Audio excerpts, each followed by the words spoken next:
Hello students, today we start our new unit or new topic of power system second. This is your power system stability. So in power system stability सबसे पहले तो हमें ये याद होना चाहिए कि हमने यूनिट नंबर फर्स्ट में क्या स्टडी किया था.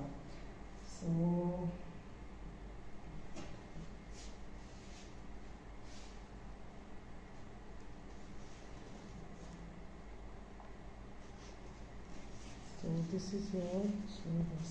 Just open this.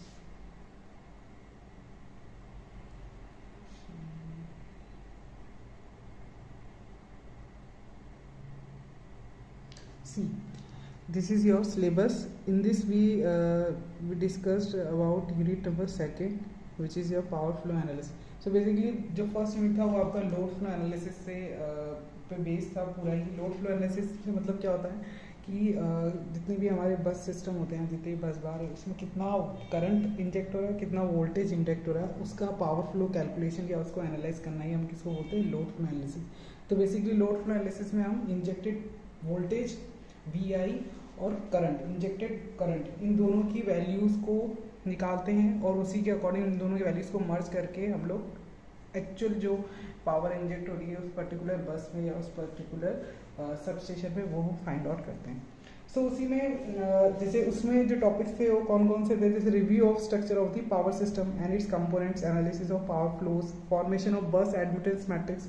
ठीक है, एक होता है हमारे पास बस इम्पिडेंस मैट्रिक्स जिसको कि हम फॉल्ट एनालिसिस में यूज़ करते हैं, और बस एडमिटेंस मैट्रिक्स को हम कहाँ पे यूज़ करते हैं, जब भी हमें लोड फ्लो एनालिसिस को स्टडी करना होता है. तो नेक्स्ट इसी में है real and reactive power balance equation eight node. ठीक है, नेक्स्ट इसके अंदर न्यूमेरिकल और इटरेटिव मेथड्स होते हैं. सो बेसिकली क्या है, these are the conventional method जो मैं आपको प्रीवियस क्लास में बता चुकी हूँ कि गॉस सीडल मेथड और न्यूटन राफसन मेथड.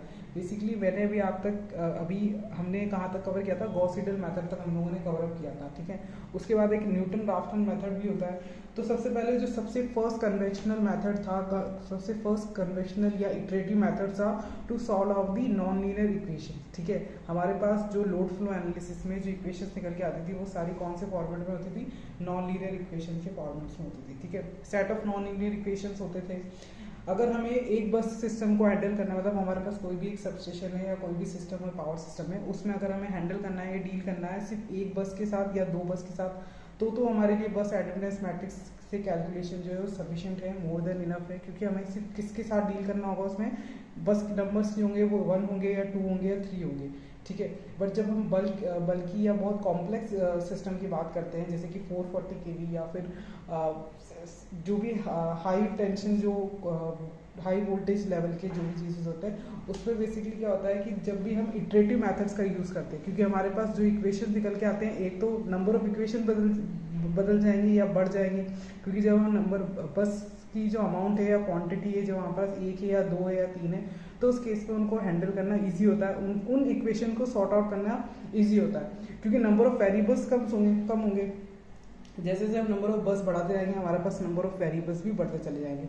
तो उसके लिए वही मैट्रिक्स का फॉर्मेट बनाना और उन इक्वेशन को सॉर्ट आउट करना, वो सारी नॉन लीनियर इक्वेशंस होगी, तो वो बहुत अनईजी सा होता है. ठीक है, तो उसके लिए हमने इटरेटिव मेथड्स निकाले. इटरेटिव मेथड्स में सबसे पहला मेथड जो हमने स्टार्ट किया था लास्ट हमारे जो भी लेक्चर्स होते हैं उसमें गॉस सीडल मेथड्स हमने स्टार्ट किया था, और कल जो था मैंने आपको व्हाट्सएप ग्रुप पे गॉस सीडल का जो भी PDF था वो भी सेंड कर दिया है. वो अभी आधा है, क्योंकि गॉस सीडल मेथड क्या होता है, सबसे एक तो वो कन्वेंशनल मेथड है. ठीक है, और सबसे लेंथी मेथड है वो, क्योंकि उसमें इटरेटिव मेथड्स में क्या होता है, जो भी आपकी प्रीवियस वैल्यूज है उनको अपडेट करके देन उसके साथ पुरानी और नई दोनों वैल्यूज को मर्ज करना होता है. तो इक्वेशंस, नंबर ऑफ इक्वेशन हमने तो चलो 4 बस सिस्टम ही कंफिगर किया था, एक सिंपल सा हमने 4 बस सिस्टम कंसीडर किया था. उसके लिए हमने सारे कैलकुलेशंस और जितने भी एक्सप्रेशन थे वो सब फाइंड आउट किए थे.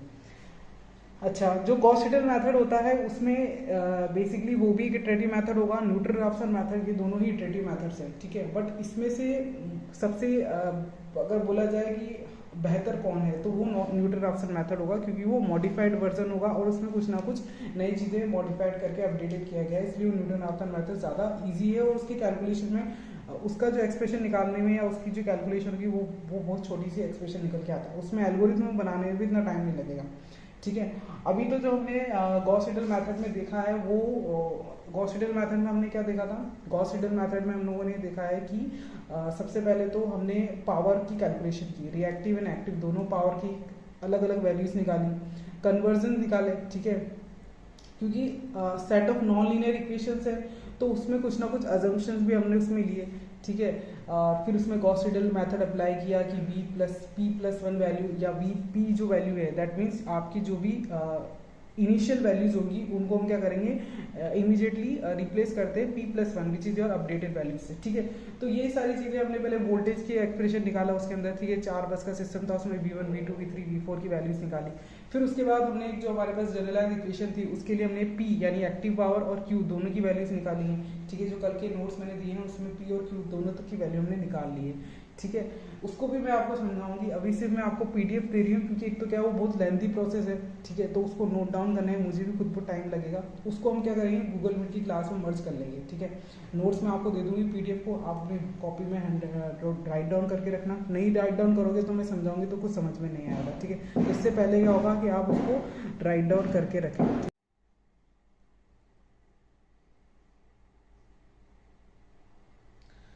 तो इस तरह से है, मतलब जीएस जो गॉस सीडल मेथड होता है उसमें बेसिकली हम क्या करेंगे कि ऑब्वियसली क्या उसमें कन्वर्जन ज़्यादा होंगे, इटरेशन ज़्यादा होंगे, क्योंकि हम क्या करेंगे जितनी भी वैल्यूज़ होंगी इनिशियल वैल्यूज़ को हम पहले रिप्लेस करेंगे अपने अपडेटेड वैल्यूज़ के साथ। तो इस तरह से number of steps, number of equation ज़्यादा निकल के आएंगी, ठीक है।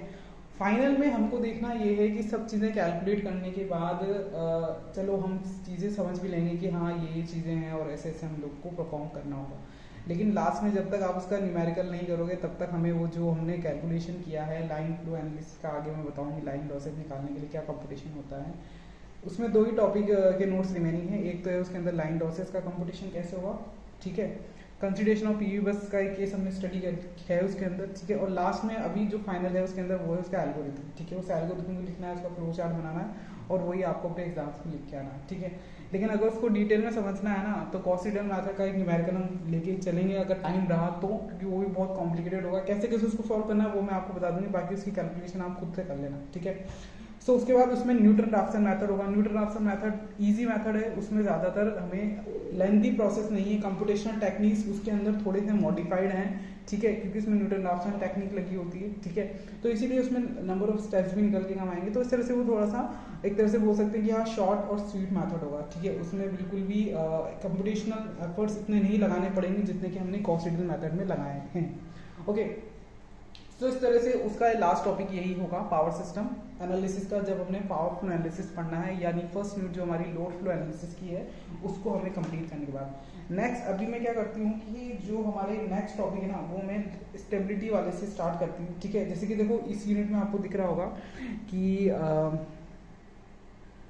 एक मिनट, हाँ, जो सेकंड यूनिट है उसमें क्या है, stability constant in the synchronous grid, ठीक है, और इसके बाद इसमें फोर्थ यूनिट आएगी कंट्रोल और frequency and voltages, and last की 2 यूनिट्स होती है वो अलग टॉपिक्स होंगी, ठीक है, वो मॉनिटरिंग एंड कंट्रोलिंग और स्काडा वगैरह से रिलेटेड टॉपिक है, ठीक है। तो वो है थर्ड एंड फोर्थ यूनिट जो होती है वो दोनों एक दूसरे से रेलेवेंट करती हैं या रिलेट करती हैं, क्योंकि वो किस पे बेस्ड है, हमारी टोटली स्टेबिलिटी वाली प्रॉब्लम पे बेस्ड होती है। देखो power system is a huge subject, जैसे मशीन के लिए था, मशीन भी एक ह्यूज सब्जेक्ट होता है, उसमें आप पर्टिकुलर हर एक ईच एंड हर टॉपिक को आपको इतना डिटेल में जानना, थोड़ा बहुत नॉलेज हो सकता है लेकिन डेप्थ में जाओगे तो बहुत लेंथी टॉपिक होते हैं मशीन भी और चाहे वो पावर सिस्टम। जैसे पावर सिस्टम में देखा गया तो हमने लास्ट में देखा था कि उसमें एक लाइन फ्लो का डायग्राम था या उसका पावर फ्लो डायग्राम था, फिर उसमें जो मेजर जो भी इसके अंदर लॉसेस थे, एसी बेनिफिट होता है, डीसी होता है, ये सब चीज़ें हमने दो बेसिक्स बिल्कुल पावर सिस्टम का था। अब इस पावर सिस्टम एनालिसिस में कुछ ना कुछ प्रॉब्लम्स होती हैं, ठीक है। बेसिकली ये जो चैप्टर है या ये जो टॉपिक है इस सेमेस्टर क्लासेस में है वो है डिटेल में तब आता है जब आप पोस्ट ग्रेजुएशन करते हो तो, ठीक है। ये अंडर ग्रेजुएशन कोर्स में जितने टॉपिक्स हैं ना वही हम पढ़ेंगे, बाकी ये पावर सिस्टम स्टेबिलिटी हुआ, लोड फ्लो एनालिसिस है, या जो भी मॉनिटरिंग एंड कंट्रोलिंग है जिसको हम स्मार्ट ग्रिड के तौर पर भी देखते हैं आगे जो यूनिट से करके, तो वो सारे क्या है एडवांस टॉपिक्स हैं जो हम पोस्ट ग्रेजुएशन लेवल पे स्टडी करते हैं, ठीक है। अभी तक के लिए इतना ध्यान रखो कि हाँ हमें ये चीज़ों के बारे में नॉलेज होना चाहिए। पावर सिस्टम स्टेबिलिटी से क्या मतलब होता है, जैसे लोड फ्लो एनालिसिस का मतलब क्या होता है कि हम उसमें एक्टिव एंड रिएक्टिव पावर को हम कैलकुलेट करते हैं कि कितना पावर जो है, कितना एक पर्टिकुलर एक बस या एक लाइन से कितना वोल्टेज इंजेक्ट किया रहा है, कितना करंट इंजेक्ट हो रहा है, कैसे हम उसके अंदर पावर फ्लो की एनालिसिस करेंगे, ये हमारा पूरा लोड फ्लो एनालिसिस में स्टडी होता है, ठीक है। नेक्स्ट जो पावर सिस्टम स्टेबिलिटी होता है, ये भी एक अपने आप में बहुत बड़ा टॉपिक होता है, क्योंकि लोड फ्लो एनालिसिस है। अब जो टेक्निक्स हमने देखी हैं अभी तक, इटरेटिव मेथड्स हैं, वो गॉस सीडल मेथड है और न्यूटन-रॉफ्सन मेथड होता है। तो ये दोनों क्या है, बहुत ही कन्वेंशनल और पुरानी टेक्निक्स है। अब हम लोग क्या है, सॉफ्टवेयर पे आ चुके हैं, ईटैप सॉफ्टवेयर या एमआई सॉफ्टवेयर या जो भी सॉफ्टवेयर है, मैटलैब्स में हम क्या कर सकते हैं, कैलकुलेशन कर सकते हैं, फॉल्ट एनालिसिस वगैरह। अब हमें ये मेथड्स जो होते हैं ना, ये हैंड राइटिंग से लिखने की जरूरत नहीं होगा। ये गॉस सीडल एल्गोरिथम हुआ या और भी नए नए एल्गोरिथम होते हैं, न्यूटन-रॉफ्सन, गॉस सीडल तो सबसे पुराने हैं। पीएसओ एल्गोरिथम होता है, ठीक है, जेनेटिक एल्गोरिथम होती है, दो तीन बहुत सारे एल्गोरिथम हैं जो कि ऑप्टिमाइजेशन टेक्निक से रिलेट करती हैं, ठीक है। तो हम क्या करते हैं, ऑप्टिमाइजेशन का यूज करते हैं, क्योंकि ऑप्टिमाइजेशन टेक्निक उस टाइम में तो नहीं थी जब ये गॉस सीडल और इटरेटिव मेथड्स लगाए गए होंगे, ठीक है। तो उसके बाद वो ये मॉडिफिकेशन हुआ, थोड़ा सा टेक्नोलॉजी बूस्टअप हुई, तो उससे अकॉर्डिंग फिर हमने नई नई टेक्निक्स को ईजाद किया। तो उसमें से ही टेक्निक्स आती हैं एल्गोरिथम, या मैटलैब्स वगैरह में भी हम इसका एनालिसिस कर सकते हैं और हमारे पास डायरेक्टली सारे के सारे आउटपुट हमें इजीली मिल सकते हैं। उसमें हमें मैनुअल कैलकुलेशन करने की जरूरत नहीं होती। बट फिर भी एक गॉस सीडल और न्यूटन-रॉफ्सन का हमें अंदाजा होना चाहिए। उससे बेसिकली हमें क्या अंदाजा होना चाहिए कि हमको वोल्टेज और करंट का कैलकुलेशन कैसे करना है, ठीक है, किस तरह से एक्चुअल में वोल्टेज कैलकुलेट किया जा रहा है, या क्या कैलकुलेशंस हैं जो इंटरनली हो रही हैं, क्योंकि सॉफ्टवेयर में हमको इंटरनल डायग्राम या इंटरनली क्या प्रोसेस होता है वो नहीं पता चलता। इंटरनल इसमें क्या होता है, डायग्राम मॉडलिंग करी आपने, ठीक है, 4 बस सिस्टम लिया, 3 बस सिस्टम लिया, कोई सा भी सिस्टम ले लो, उसकी मॉडलिंग कर दी मैटलैब पे, फिर उसमें कोई ना कोई एल्गोरिथम पुट कर दिया, ऑप्टिमाइजेशन टेक्निक लगा दी और आपके पास फाइनल आउटपुट निकल के आ जाता है, ठीक है। तो इस तरह से होता है। तो इसी तरह से आगे जो नेक्स्ट टॉपिक होता है वो है पावर सिस्टम स्टेबिलिटी का। अब पावर सिस्टम स्टेबिलिटी ये भी क्या होता है, एक तरह से पावर सिस्टम एनालिसिस का ही पोर्शन होता है। जैसे कि हम बताया, ये पावर सिस्टम जो अब सेकंड वाला पोर्शन है, इसका पार्ट 2 जो है, उसमें सारे कितने टॉपिक्स होते हैं, एडवांस पावर सिस्टम के टॉपिक्स होते हैं।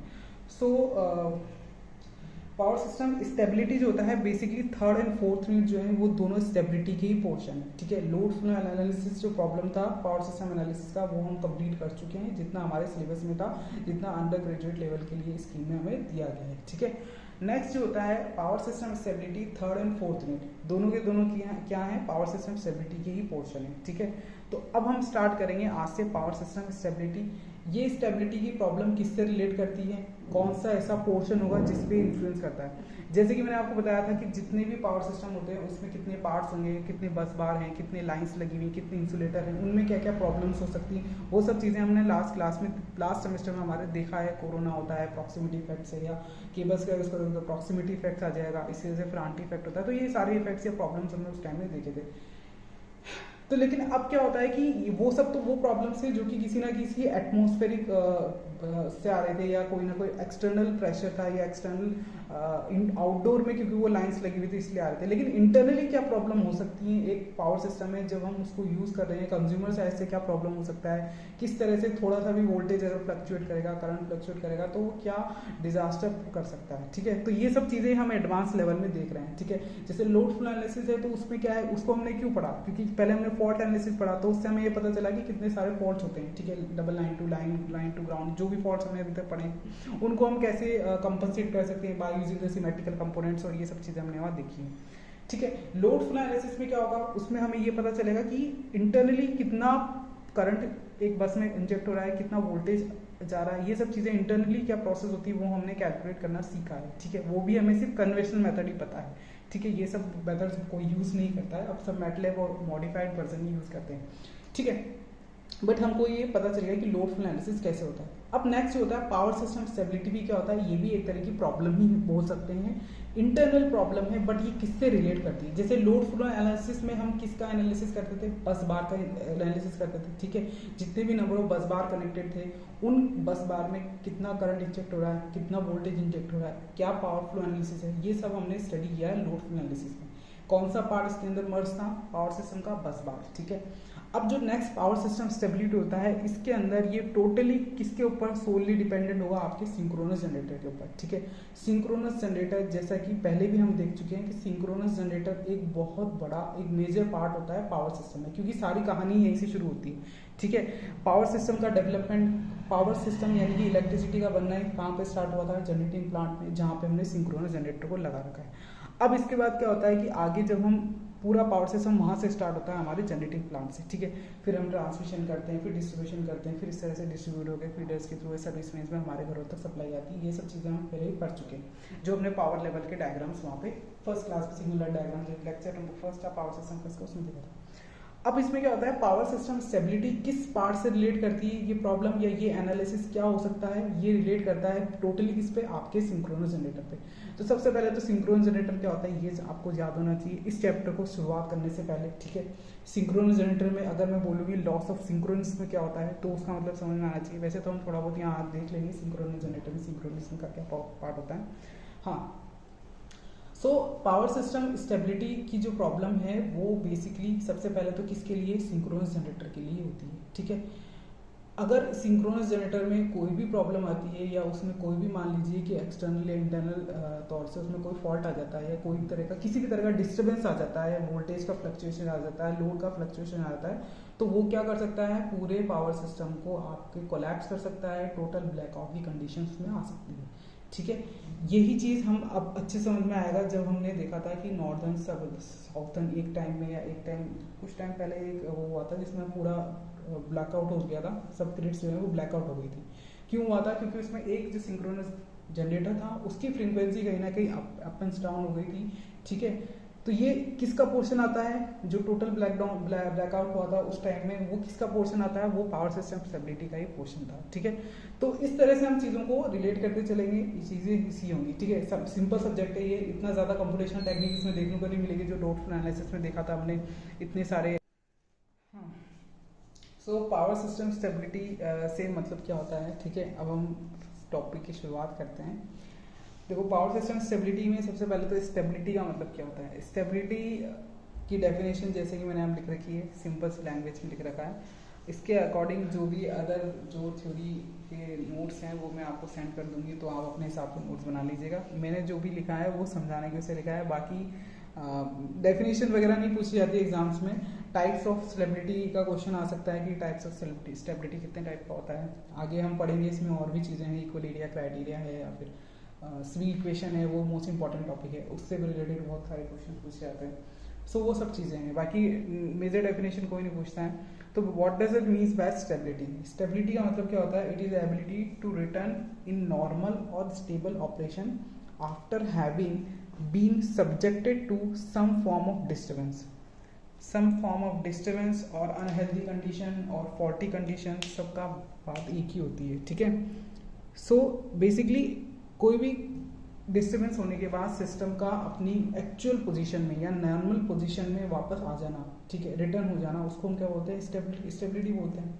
जैसे कि इसको हम बैलेंसिंग से भी समझ सकते हैं, जैसे कि कोई भी एक वॉच होती है, हम लोग क्लॉक वॉच की बात करेंगे, जो वॉल पे लगी वॉच होती है, उसका जो पेंडुलम होता है, ठीक है, वो ऑक्सीलेट करता है कुछ टाइम तक, ठीक है। जब भी उसमें कोई भी फिक्स टाइम शो होता है, जैसे कि 9 बज गए 8 बज गए, तो वो अपने आप पेंडुलम एक्सीलेट करता है, ठीक है। लेकिन वो जब अपनी ओरिजिनल पोजीशन पे आ जाता है, यानी कि स्टेबल या स्टैटिक या फिर फिक्स पोजीशन पे आ जाता है, तो उसी तरह से आप समझ सकते हो उसको हम स्टेबिलिटी बोलते हैं।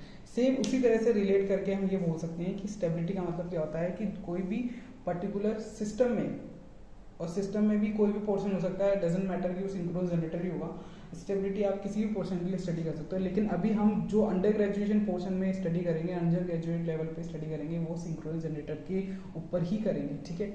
स्टेबिलिटी जो होता है वो किसी अदर पार्ट्स के लिए भी हो सकता है, किसी लाइन के लिए भी हो सकता है, किसी और अदर एलिमेंट्स के लिए भी हो सकता है। पावर सिस्टम इतना बड़ा एलिमेंट, बड़ा सिस्टम होता है, तो उसमें कोई भी पार्ट हो सकता है स्टेबिलिटी। लेकिन अभी हम जो मेजर हमारा प्रोस्पेक्टिव है या मेजर जो हमारा कंसर्न है वो किसके ऊपर है, हमारा सिंक्रोनस जनरेटर के ऊपर, ठीक है।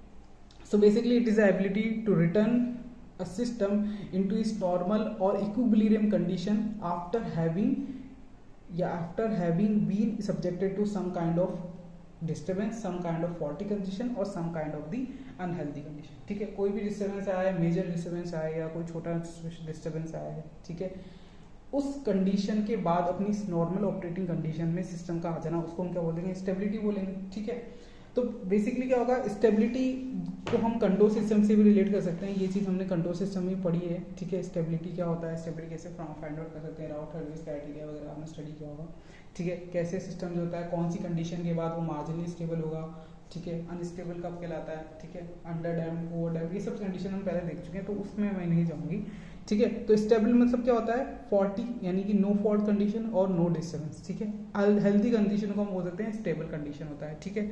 इनस्टेबल से मतलब क्या है कि हैविंग डिस्टर्बेंस और लॉस ऑफ सिंक्रोनिज्म, ठीक है। अब इसमें जितनी भी चीज़ें होंगी वो सब मतलब कि हम फॉल्टी कंडीशन की या डिस्टर्बेंस की बात करेंगे तो उसमें टोटली किसके बारे में बात की जाएगी, यहाँ पर सिंक्रोनिज्म के बारे में बात की जाएगी, लॉस ऑफ सिंक्रोनिज्म के बारे में ही बात की जाएगी, क्योंकि हम जो पावर सिस्टम स्टेबिलिटी में डील कर रहे हैं वो कौन से एलिमेंट्स के साथ करेंगे, हमारे जो टॉपिक है, हमारा जो सिलेबस है उसके अकॉर्डिंग सिंक्रोनस जनरेटर के साथ, ठीक है।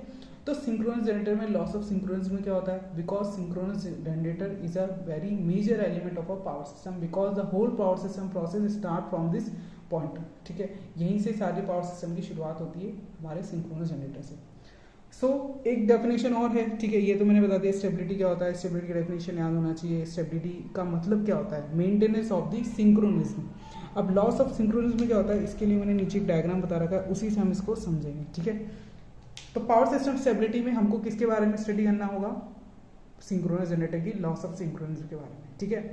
कोई भी डिस्टर्बेंस आएगा पावर सिस्टम स्टेबिलिटी में, ठीक है, after some disturbance the system regain its normal position या retain its normal position after some kind of disturbance, and what kind of disturbance we are talking about, we are talking about the loss of synchronism, ठीक है। हम किसके बारे में deal करेंगे उसमें, loss of synchronism के बारे में डील करेंगे।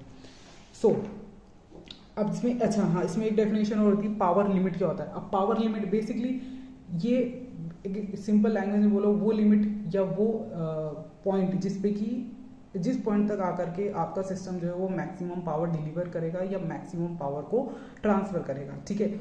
उस लिमिट के बाद ये वो कोई सी भी लिमिट हो सकती है, जैसे हम आगे पढ़ेंगे स्टेडी स्टेट लिमिट होती है, ट्रांजिएंट स्टेबिलिटी लिमिट होती है, ठीक है। According to different type of stability उनकी लिमिट्स अलग अलग होती चली जाएगी, ठीक है। चाहे अगर छोटा फॉल्ट है, मतलब मान के चलो कोई स्मॉल फॉल्ट आ गया, स्मॉल डिस्टर्बेंस है, तो उसके लिए उसकी लिमिट अलग होगी, ठीक है। अगर कोई सीवियर फॉल्ट है, कोई लार्ज फॉल्ट है, तो उसके लिए उसकी लिमिट अलग होगी, वहाँ पे मैक्सिमम पावर ट्रांसफर करने की कैपेबिलिटी अलग होगी, यहाँ पे मैक्सिमम पावर ट्रांसफर कैपेबल करने की कैपेबिलिटीज अलग होगी, ठीक है।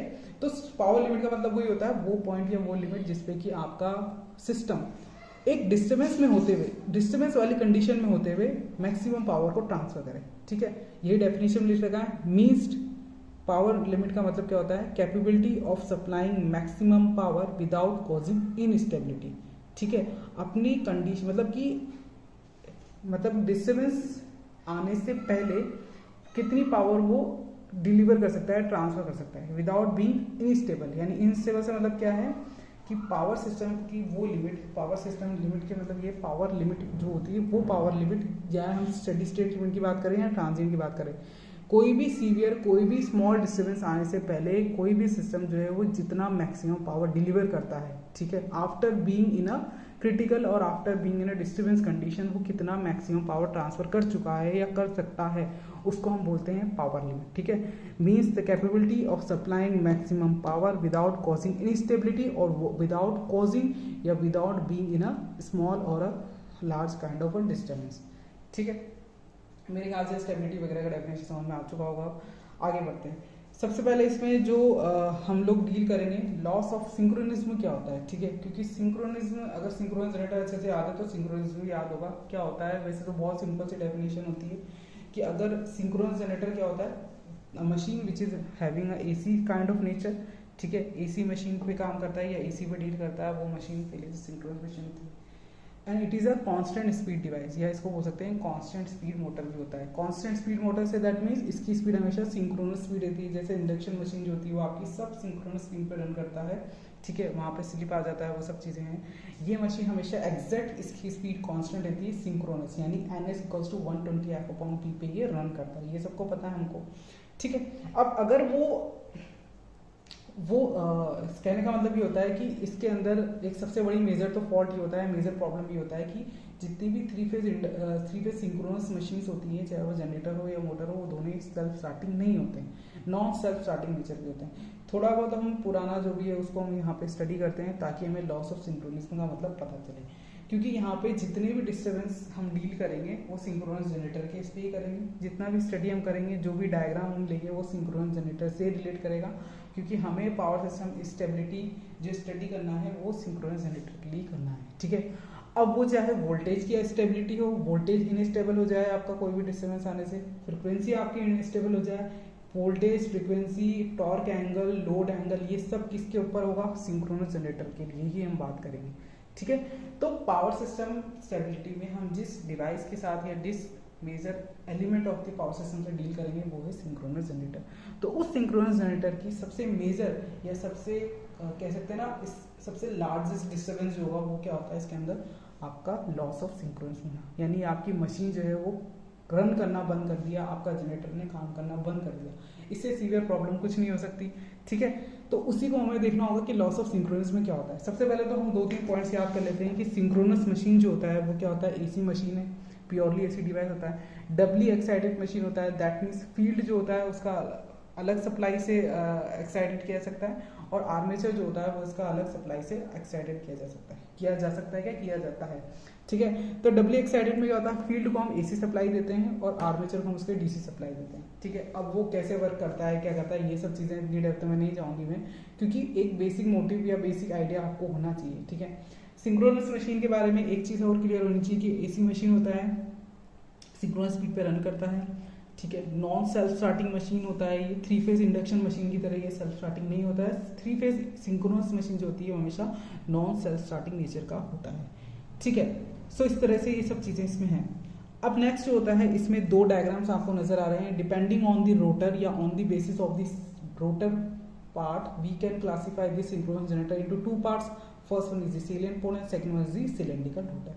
ठीक है, ये सब भी हमको पता है। अब इसमें लॉस ऑफ सिंक्रोनस में कैसे होता है? देखो, सभी जितनी भी मशीन्स हैं, जितनी भी रोटेटिंग मशीन्स होती हैं, वो सब Faraday's law of electromagnetic induction को फॉलो करती हैं। ठीक है, depending on the relative motion between the magnetic field of the stator और आर्मेचर, डिपेंड करता है कि आपने फील्ड कहाँ पे लगा रखा है। यहाँ पे याद रखना, सिंक्रोनस मशीन में हम फील्ड कहाँ पे लगाते हैं? हमेशा आपके स्टेटर पार्ट रोटर पार्ट में लगाते हैं, और जो आर्मेचर होता है उसको हम स्टेटर पे अकम्प्लिश करते हैं, स्टेबलाइज करते हैं। ठीक है, क्यों करते हैं? क्योंकि उसके कहीं ना कहीं एडवांटेज होते हैं, कूलिंग करने में आसानी होगी, इंसुलेशन की रिक्वायरमेंट्स कम हो जाती हैं, और भी चीज़ें हैं, वो सब चीज़ें हम डिटेल में नहीं जाएंगे। इसका मैंने सेपरेट वीडियो बना रखा है, आप शुरुआत वाला वीडियो देख लेना, उसमें आपको सिंक्रोनस मशीन का पूरा डिटेल पता चल जाएगी। ठीक है, सो इसमें क्या होता है कि सबसे पहले तो ये 2 डायग्राम देख लेते हैं। इन 2 डायग्राम्स में मैंने आपको बता रखा है कि ये एक सेलियन पोल टाइप का मैंने स्ट्रक्चर यहाँ पे कंसीडर किया है। ठीक है, आप सिलेंड्रिकल भी कंसीडर कर सकते हो, सेम चीज़ें सेम रहेंगी उसमें भी। अब लॉस ऑफ सिंक्रोनस में स्टडी कर रहे हैं तो सबसे पहले हमको ये पता होना चाहिए कि एक तो होता है इसके अंदर फील्ड पार्ट और दूसरा होता है आर्मेचर पार्ट। सभी मशीन में वो सेम होता है। ठीक है, जिसका फील्ड पोर्शन होता है वो किस स्पीड पर रन करता है? रोटेटिंग मैग्नेटिक फील्ड थ्योरी को वो फॉलो अप करता है। रोटेटिंग मैग्नेटिक फील्ड थ्योरी में क्या होता है कि जो भी आपका फ्लक्स है वो हमेशा किस स्पीड पे रन करता है? सिंक्रोनस स्पीड पे रन करता है। ठीक है, अब दूसरा ये होता है कि इसमें जो आर्मेचर पोर्शन होता है वो भी क्या करेगा? अपना फील्ड डेवलप करेगा। क्यों करेगा? क्योंकि यहाँ पे सेलियंट पोल नजर आ रहे हैं, इन पोल्स को हम एक्साइटेड करते हैं डीसी एक्साइटेशन, जो कि दिया जाता है किसके through? DC separately excited generator के थ्रू। तो इसके अंदर एक्साइटेशन वहां से दिया जाता है। एक्साइटेशन का मीन्स क्या होता है? इसको एक्साइटिंग करंट देना ताकि ये अपना काम कर सके। ठीक है, स्टेटर में फील्ड जनरेट होगा, किससे होगा? हम इसको यहाँ से, हवा में थोड़ी ना होगा, यहाँ पे 3 फेज वायर लगा रखें। ठीक है, तो 3 फेज वायर होते हैं आर वाई बी, ये तीनों क्या करेंगे? यहाँ से सप्लाई देंगे। ठीक है, 3 फेज वाइंडिंग्स होती हैं, 120 डिग्री अपार्ट होती हैं, तो ये तीनों वाइंडिंग्स क्या करेंगी? इसको सप्लाई देंगी स्टेटर को, और इसी तरह से यहाँ पे रोटेटिंग मैग्नेटिक फील्ड जनरेट होता है। किसी भी रोटेटिंग मैग्नेटिक फील्ड जनरेट करने के लिए वहाँ पे कोई ना कोई फेज डिफरेंस होना कंपलसरी है, चाहे वो 90 डिग्री का हो, चाहे वो 180 डिग्री का हो, 120 डिग्री का हो। ठीक है, हमेशा हमने 120 डिग्री लिया है क्योंकि यहाँ पे सेटिस्फाई ऑपरेशन देखने को मिलता है, रोटेटिंग मैग्नेटिक फील्ड हमें सूटेबल अमाउंट में देखने को मिलती है, इसलिए हमने 120 डिग्री लिया। इसका एक फॉर्मूला होता है, वो हम वहाँ नहीं जाएंगे अभी। ठीक है, तो स्टेटर में हमने क्या करा? सप्लाई दिया, तो हमारे पास एक रोटेटिंग मैग्नेटिक फील्ड जनरेट होगा, यहाँ एक फ्लक्स डेवलप हो जाएगा जिसकी स्पीड सिंक्रोनस स्पीड पर रन करेगा। दूसरा डीसी हमने दिया है। अब डीसी तो क्या है? ऑब्वियसली एक जो भी पोल जनरेट करेगा वो परमानेंट मैग्नेट की तरह वर्क करेगा, क्योंकि डीसी क्या होता है? एक फिक्स सप्लाई होता है, कोई फ्लक्चुएशन, कोई इसके अंदर मतलब इसमें कोई भी फ्लक्चुएशन नहीं होता है। ठीक है, तो इसीलिए यहाँ पे क्या होगा? एनएस पोल, फिक्स्ड एनएस पोल जनरेट कर देता है। सेम इसे ऐसे यहाँ पे रोटेटिंग मैग्नेटिक फील्ड जो होगा वो भी एनएस पोल जनरेट कर देता है। ठीक है, अब देखिए इसके अंदर जो फ्लक्स है स्टेटर पार्ट का वो क्या कर रहा है? किस स्पीड पे रन कर रहा है? आपकी TEM, इसको मैंने बोला है torque, which is your electromagnetic torque. और इसी तरह से ये जो मेरा सेलियंट पोल का रोटर होता है ये किस स्पीड पे रन करता है? मेरा इसको मैंने बोला है सॉफ्ट टॉर्क, ठीक है, सॉफ्ट टॉर्क, और एक होता है, इसको आप मैकेनिकल टॉर्क भी बोल सकते हो। तो एक सॉफ्ट टॉर्क पे रन करता है और एक इस पे रन करता है। अब देखो दोनों चीज़ों में समझने वाली बात ये होती है कि दोनों ही अपने अपने टॉर्क की स्पीड पे रन करते हैं, ठीक है। यहाँ पर मैंने कॉन्फ़िगर किया है कि जो ठीक है, अब इसमें क्या होता है, लॉस ऑफ सिंक्रोनिस से मीन्स ये होता है कि जो हमारा सिंक्रोनस जनरेटर होता है बेसिकली वो क्या करता है कि उसमें रोटेटिंग मैग्नेटिक फील्ड, ठीक है, जो आपका स्टेटर पोर्शन होता है, ठीक है। सेकंड आपका आर्मेचर साइड पे जो होता है मेरे पास पोल्स होते हैं, ठीक है, सेलियन पोल टाइप स्ट्रक्चर है, सिलेंड्रिकल होगा तो उसमें भी पोल्स जनरेट होंगे, ठीक है। फ्लक्स डीसी है क्योंकि डीसी हमने सप्लाई दे रखा है आर्मेचर पार्ट को। अब ये क्या होता है कि इसके अंदर जो रोटेटिंग मैग्नेटिक फील्ड होता है उसका अपना खुद का एक टॉर्क होता है जिसको मैं बोलती हूँ इंडक्शन टॉर्क या इलेक्ट्रोमैग्नेटिक टॉर्क मैं इसको बोलती हूँ, क्योंकि ये Faraday's law of electromagnetic induction से हुआ है। जब भी स्टेटर रोटर के फ्लक्स आपस में इंटरैक्ट करते हैं तो it will create a torque, ठीक है। अगर हम स्टेटर के रेस्पेक्ट में बात करेंगे तो वहाँ पे जो जब स्टेटर और रोटर फील्ड जो होगा आपस में इंटरैक्ट करेगा या आपस में इंटरैक्ट करेगा तो उससे क्या टॉर्क डेवलप होगा, इलेक्ट्रोमैग्नेटिक टॉर्क क्रिएट होता है। सेम उसी तरीके से रोटर के केस में या रोटर की साइड पे जो टॉर्क क्रिएट होता है उसको मैं बोलती हूँ लोड टॉर्क भी बोल सकते हैं, इसको आप सॉफ्ट टॉर्क भी बोल सकते हो, ठीक है। सो ये टॉर्क यहाँ पे डेवलप होता है। अब इन टॉर्क की डायरेक्शन कैसे होती है, देखो जो रोटर स्टेटर साइड का जो फील्ड है उसका क्या है, इसमें एन और एस पोल दिखाई दे रहे हैं, ठीक है। इनकी स्पीड क्या होगी, किस टॉर्क से रन करता है, क्लॉकवाइज डायरेक्शन में मैंने इसकी रोटेशन की डायरेक्शन मानी है, और इसका टॉर्क जो है इलेक्ट्रोमैग्नेटिक टॉर्क होता है। और हम क्या करते हैं सिंक्रोनस जनरेटर के केस में जो रोटर होता है ना उसकी डायरेक्शन जो फर्स्ट हाफ साइकिल है, ठीक है, मतलब ये देखो ये first half cycle that means sinusoidal waveform है, आपने आपको एसी सप्लाई दे रखा है, तो first half cycle that means positive half cycle में मैंने यहाँ पे अज्यूम किया है कि जो डायरेक्शन ऑफ जो इसका अपना रोटर पार्ट है, ठीक है, उसकी डायरेक्शन क्या होगी, इसके अंदर एंटी क्लॉकवाइज होगी, और एंटी क्लॉकवाइज होने के साथ साथ इसमें क्या है कि जो इसको मैं क्या बोलती हूँ लोड टॉर्क, या फिर इसका जो टॉर्क होगा ना रोटर का उसको मैं बोलती हूँ लोड टॉर्क TL या फिर टी शॉफ्ट से भी इसको डिनोट करते हैं, ठीक है। और इन दोनों टॉर्क के बीच इन दोनों फील्ड के बीच का जो एंगल होता है उसको मैं क्या बोलती हूँ, आगे मैं बताऊँगी उसको भी आगे डिटेल में, डेल्टा एंगल बोलती हूँ, ठीक है। Del is the load angle between the armature MMF और we can say field MMF and the armature MMF। इन दोनों के बीच का जो एंगल होगा वो क्या कहलाएगा, लोड एंगल कहलाता है। लोड एंगल इसमें बहुत मेजर एलिमेंट होगा, क्योंकि जो भी स्टेबिलिटी हम आगे पढ़ेंगे उसमें बेसिकली हम ये देखेंगे कि कौन सा कंपोनेंट वेरी कर रहा है, कौन सा कंपोनेंट में डिस्टर्बेंस आता है, वो है आपका डाटा, वो आगे पढ़ेंगे समझ में आ जाएगा, ठीक है। तो इसमें क्या होता है कि देखो एक तो direction of the rotating magnetic field की जो टॉर्क है उसकी डायरेक्शन क्या है, इसके अंदर क्लॉकवाइज है, आपको विजिबल हो रहा होगा, और जो मेरे पास जो मेरा सेलियन पोल स्ट्रक्चर है रोटर का वो किसी स्पीड पे रन कर रहा है, मेरा एंटी क्लॉकवाइज डायरेक्शन में, in the case of the first half cycle, यानी इस पॉजिटिव हाफ साइकिल में इस तरह का स्ट्रक्चर हमें देखने को मिलता है, ठीक है। अब क्या होता है, देखो इसने यहाँ पे NS पोल जनरेट कर दिए रोटर स्टेटर पार्ट पे, और जो रोटर है उसने भी यहाँ पे NS पोल जनरेट किया। अब ये जो N पोल है और ये जो दूसरा N पोल है ये क्या करेंगे, एक दूसरे को रिपेल करेंगे, क्योंकि ये दोनों क्या हैं, सेम पोल्स हैं। सेम उसी वजह से S पोल जो है ये भी आपस में एक दूसरे को डिस्ट्रैक्ट करेंगे या एक दूसरे से रिपेल करेंगे एक दूसरे को।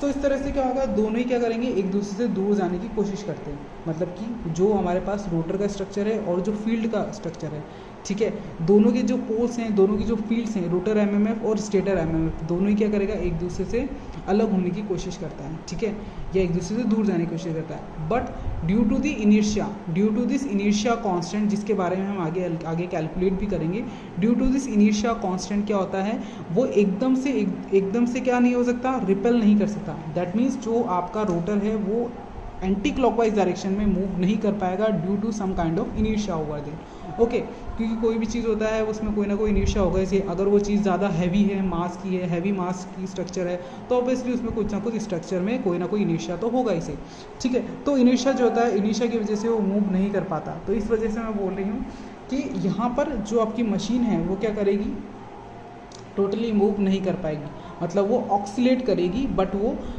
एंटी क्लॉकवाइज डायरेक्शन में मूव नहीं कर पाती in the case of the positive half cycle. अब नेगेटिव हाफ साइकिल में क्या होता है, नेगेटिव हाफ साइकिल में क्या होता है कि जो मेरा टॉर्क की डायरेक्शन होगा वो अब यहाँ पे क्या हो जाएगी, चेंज हो जाएगी। यानी कि यहाँ पे जो मेरा टॉर्क की डायरेक्शन है इलेक्ट्रोमैग्नेटिक की, वो तो क्लॉकवाइज ही है, वो तो सेम ही रहेगा because it is a fix quantity, ठीक है, रोटेटिंग मैग्नेटिक की। लेकिन अब क्या होगा, due to negative half cycle या नेगेटिव नेचर होने की वजह से क्या होगा, हमारे पास जो रोटर है, रोटर का जो एमएमएफ है उसकी डायरेक्शन क्या हो जाएगी, क्लॉकवाइज हो जाएगी, एंटी क्लॉकवाइज हो जाएगी। तो अब क्या होगा, यहाँ पर पोल्स की डायरेक्शन भी चेंज हो गई, क्योंकि अब यहाँ पे क्या हो गया, नेगेटिव पोलैरिटी आ गई ना।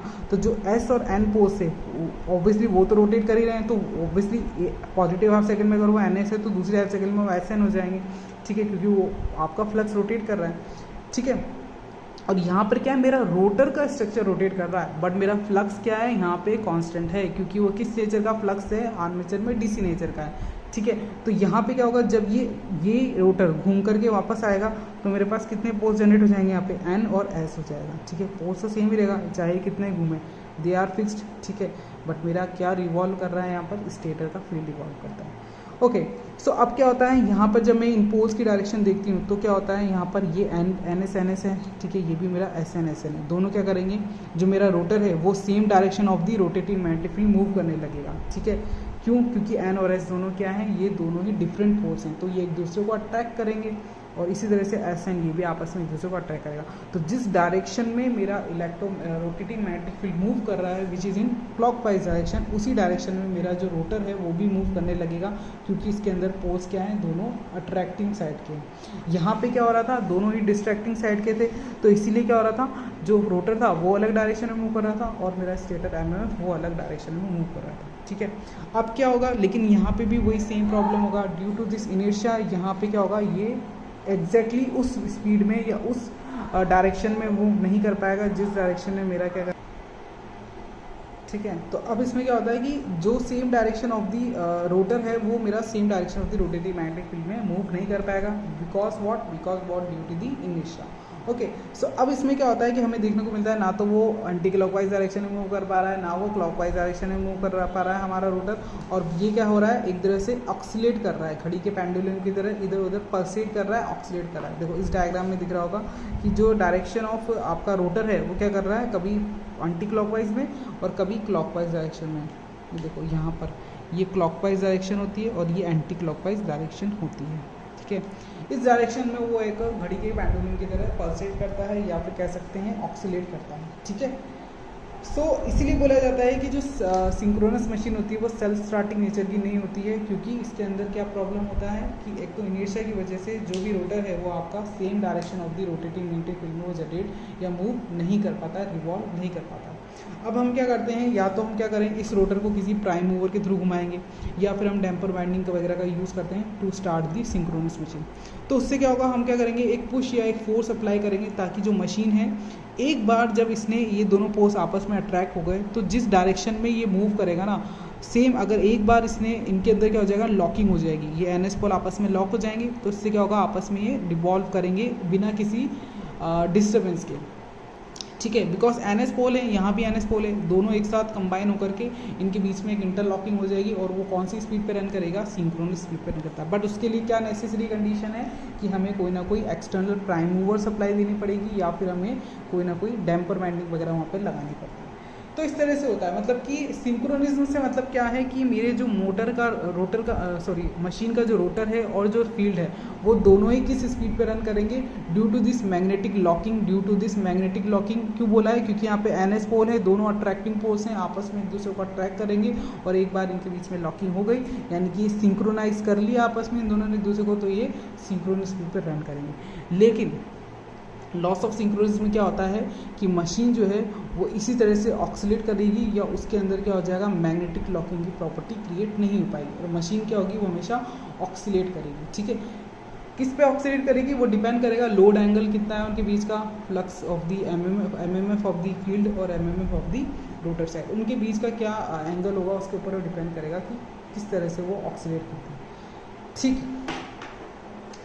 तो बेसिकली लॉस ऑफ सिंक्रोनिज्म में क्या होता है, अब मुझे लगता है समझ में आ चुका है। जब मेरा rotor of the salient pole rotor of the synchronous machine and the rotating magnetic field of the synchronous machine दोनों ही सेम स्पीड पे रन कर जाते हैं, तो उसको बोलते हैं सिंक्रोनिज्म।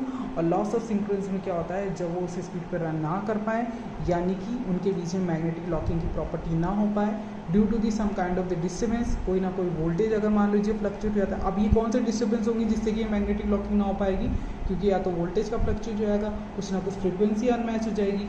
किस किस तरह के फ्लक्चुएशन होते हैं, कितना कितना उनका अमाउंट होता है, कितना अलाउंस होता है, कितना परसेंट अलाउ होता है कि कितना वोल्टेज फ्लक्चुएट होना चाहिए, कितना फ्रिक्वेंसी फ्लक्चुएशन अलाउंस है इंडियन इलेक्ट्रिसिटी रूल के अकॉर्डिंग, वो हम आगे वाली क्लास में देखेंगे। तो आज के लेक्चर में ये होता है कि oscillation call the loss of synchronism, motor is not self starting. ठीक है, जो भी ऑक्सीलेशंस होंगे हमारे रोटर के ड्यू टू दी इनिशिया प्रॉब्लम, ठीक है, ड्यू टू दिस इनिशिया जो हमारा लॉस ऑफ सिंक्रोनिज्म होगा, मशीन जो है वो स्टार्ट नहीं कर पाएगी या वो बंद हो जाएगी, तो उसको में क्या बोलती है, लॉस ऑफ सिंक्रोनिज्म। और सिंक्रोनिज्म में क्या होगा, जब वो दोनों एक दूसरे के साथ मैग्नेटिक लॉकिंग के थ्रू रोटेट करते हैं इन अ सिंक्रोनस स्पीड में। देखो आगे के जो लेक्चर होंगे उसमें हम देखेंगे टाइप्स ऑफ दी स्टेबिलिटी। ठीक है, टाइप्स ऑफ स्टेबिलिटी जो है उसके अंदर 3 टाइप की स्टेबिलिटी होती है। ठीक है, 3 टाइप की स्टेबिलिटी कौन कौन सी होती हैं, एक तो होता है मेरे पास वोल्टेज स्टेबिलिटी, एक होता है मेरे पास फ्रिक्वेंसी स्टेबिलिटी, ठीक है, और एक होता है मेरे पास एंगुलर स्टेबिलिटी। ठीक है, एंगुलर स्टेबिलिटी, ये 3 स्टेबिलिटीज़ होती हैं। ठीक है, जिसमें से जो अगली वाली जो यूनिट है, यूनिट नंबर 4, ठीक है, सेकंड थर्ड फोर्थ यूनिट में हम इन दोनों स्टेबिलिटीज़ के बारे में डील करेंगे। अभी जो स्टेबिलिटी के बारे में हमें डील करना है, स्टडी करना है, वो है हमारे पास एंगुलर स्टेबिलिटी। ठीक है, इस एंगुलर स्टेबिलिटी में हमको किस कंपोनेंट या किस वेरिएबल के साथ डील करना है, डेल्टा के साथ। Delta is a load angle between the rotor flux and the stator flux. ठीक है, उनके बीच का जो एंगल होता है उसको बोलती हूँ मैं लोड एंगल, या इसी को मैं बोलती हूँ पावर एंगल। ठीक है, ये क्या होता है, load angle and power angle. ठीक है, ठीक है, इसी तरह के डायग्राम बनेंगे, इसमें एक ये वाला होता है पी और डेल्टा के बीच के ग्राफ बनेंगे, इक्वल एरिया क्राइटेरिया वगैरह लगा करके। ठीक है, वोल्टेज एंड फ्रिक्वेंसी में क्या होता है कि वोल्टेज अगर हमारा फ्लक्चुएट करेगा, वोल्टेज वाली डिस्टर्बेंस कैसे क्रिएट होती है, अगर हमारा वोल्टेज डिस्टर्बेंस क्रिएट करेगा, वोल्टेज फ्लक्चुएशन करेगा, ±5% जो होता है वो अलाउंस होता है कि इतना डिस्टर्बेंस हम वेरिएबल कर सकते हैं, ये अलाउ है। फ्रिक्वेंसी में ऐसा होता है, हमारे इंडियन इलेक्ट्रिसिटी में 50 हर्ट्ज फ्रिक्वेंसी होती है, लेकिन अगर मान लीजिए ±1%, दैट मीन्स 49 पॉइंट समथिंग और 51 पॉइंट समथिंग की फ्रिक्वेंसी का अलाउंस होता है। उससे बियॉन्ड इसमें जो होता है सिस्टम क्या कहलाएगा, अनस्टेबल कहलाएगा, इनस्टेबिलिटी वाली कंडीशन में चला जाएगा। सेम उसी से अगर वोल्टेज का फ्लक्चुएशन ±5% के जो बाउंड है या जो टॉलरेंस है उसके अंदर है तो सिस्टम स्टेबल है, अदरवाइज इसके बियॉन्ड चला जाएगा तो सिस्टम अनस्टेबल कहलाता है। एंगुलर स्टेबिलिटी जो होता है उसके अंदर हम डील करेंगे डेल्टा के साथ, जिसमें कि हमें लोड और पावर एंगल के साथ डील करना होगा। उसके लिए क्या अलाउंस होते हैं, जिसको एंगुलर स्टेबिलिटी में हम डील करेंगे आगे। एक है हमारे पास स्टेडी स्टेट स्टेबिलिटी, एक होता है अपने पास ट्रांजिएंट स्टेबिलिटी, और थर्ड वन होता है डायनेमिक और स्मॉल सिग्नल होता है, डायनेमिक और स्मॉल सिग्नल स्टेबिलिटी। ये 3 टाइप की स्टेबिलिटीज़ होती हैं। Steady state basically slow motion की स्मॉल डिस्टर्बेंस के लिए हम डील करते हैं, यानी कि एक तो स्मॉल डिस्टर्बेंस होंगे, दूसरा वो किस मोशन में होंगे, स्मॉल ड्यूरेशन में होंगे या स्मॉल टाइम के लिए होंगे। ठीक है, तो वो होती है steady state stability. Transient stability में क्या होता है कि हम लोग लार्ज नंबर ऑफ या लार्ज अमाउंट का डिस्टर्बेंस के साथ डील करते हैं, वो भी लार्ज टाइम के लिए, मतलब ज़्यादा टाइम तक जो है आपका ये जो फॉल्ट है या जो डिस्टर्बेंस है वो सिस्टम में मौजूद रहता है, तो वो किस स्टेबिलिटी में आता है, ट्रांजिएंट स्टेबिलिटी में आता है। ट्रांजिएंट का मतलब ये होता है ह्यूज या इम्पल्सिव टाइप का, है ना, तो इसीलिए ट्रांजिएंट के बारे में हम डील करेंगे, तो हम ह्यूज या फिर लार्ज टाइप ऑफ डिस्टर्बेंस या फॉल्टी कंडीशन के बारे में डील करेंगे। डायनेमिक का मतलब क्या होता है, डायनेमिक का नाम क्या होता है, ये भी स्मॉल टाइप का डिस्टर्बेंस होता है, लेकिन ये किस नेचर का होता है, ये पीरियोडिक नेचर का होता है। दैट मीन्स ये क्या करेगा, आता जाता रहेगा सिस्टम में। ठीक है, एक बार कुछ ड्यूरेशन में आया, फिर कुछ इंटरवल के बाद वापस आ जाएगा, फिर आया, फिर कुछ इंटरवल के बाद, तो इस तरह से ये क्या होता है, पीरियोडिक या फिर फ्लक्चुएटिंग टाइप का स्मॉल टाइप का डिस्टर्बेंस होता है, जिसको हम डायनेमिक डायनेमिक नाम है, ऑब्वियसली कुछ ना कुछ काइनेटिक फॉर्मेट में होगा, ठीक है।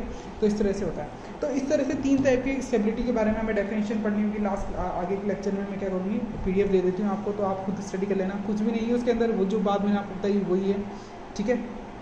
अच्छा, स्टेडी स्टेट जो स्टेबिलिटीज़ होती हैं उसमें जो स्मॉल डिस्टर्बेंसेस होते हैं, अब वो स्मॉल डिस्टर्बेंसेस कौन से होते हैं, मान लीजिए कि वोल्टेज का जो फ्लक्चुएशन है उसको कंट्रोल करने के लिए मैंने AVR मशीन लगा रखी है, जिसमें बोलती हैं ऑटोमेटिक वोल्टेज रेगुलेटर, जो हम आगे के लेक्चर में आगे का जो हमारा टॉपिक है उसमें पढ़ेंगे।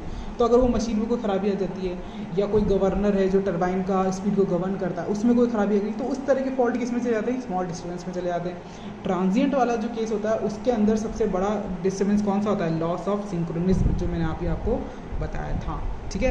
तो लॉस ऑफ सिंक्रोनिज्म उसमें आता है। डायनेमिक वाले में भी उसी तरह के फॉल्ट्स आते हैं, ठीक है।